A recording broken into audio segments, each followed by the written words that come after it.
Magandang araw sa inyong lahat. Narito ang pinakabagong weather update natin ngayong araw, January 28, 2025, Tuesday. Tingnan natin ang mga lugar na maaapektuhan ng iba't ibang weather systems na magdadala ng pag-ulan at ang posibilidad ng bagyong mabubuo sa silangan ng Mindanao. Para naman lagi kang updated sa lagay ng panahon, huwag kalimutang mag-subscribe dito sa channel. Sa kasalukuyan, dalawang pangunahing weather systems ang nakakaapekto sa ating bansa. Ang shear line ay patuloy na nagdudulot ng pag-ulan sa Palawan at Visayas, habang ang northeast monsoon o amihan ay nararamdaman sa ilang bahagi ng Luzon. Sa Visayas, Palawan at Dinagat Islands, asahan ang maulap na kalangitan na may mga pag-ulan at isolated thunderstorms dulot ng shear line. Ang ganitong kondisyon ay maaaring magdulot ng pagbaha o landslide, kaya't laging mag-ingat at maging alerto sa inyong mga lugar.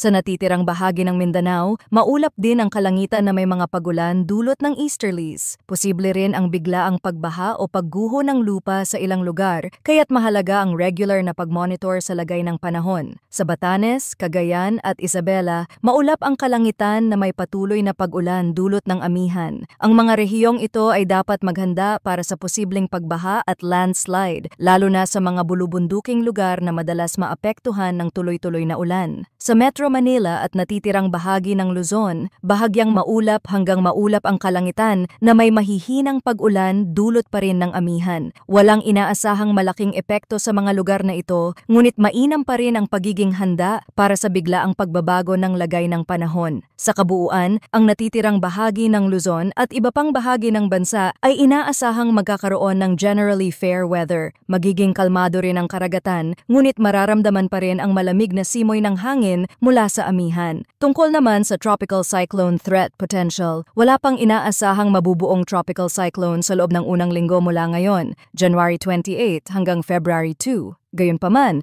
pagpasok ng ikalawang linggo mula February 3 hanggang February 9, posibleng magkaroon ng low pressure area sa silangan ng Mindanao at Visayas. Ang tsansa ng pagdevelop nito ay nasa low to moderate. Ngunit ito ang binabantayan ngayon dahil maaari itong maging unang bagyo ng taong 2025. Batay sa datos mula sa ibang weather models tulad ng GFS, malaki ang posibilidad na mabuo ang low pressure area sa February 5 at unti-unting lumapit sa Mindanao. Gayunpaman, hindi pa tiyak ang magiging direksyon nito dahil maaaring malusaw ito at hindi mag-develop bilang isang ganap na bagyo. Mahalagang magpatuloy sa pagsubaybay sa anumang pagbabago sa lagay ng panahon. Manatiling updated sa mga susunod na ulat mula dito sa channel para sa pinakabagong balita tungkol sa lagay ng panahon. Maraming salamat sa inyong pagsubaybay at palaging mag-ingat.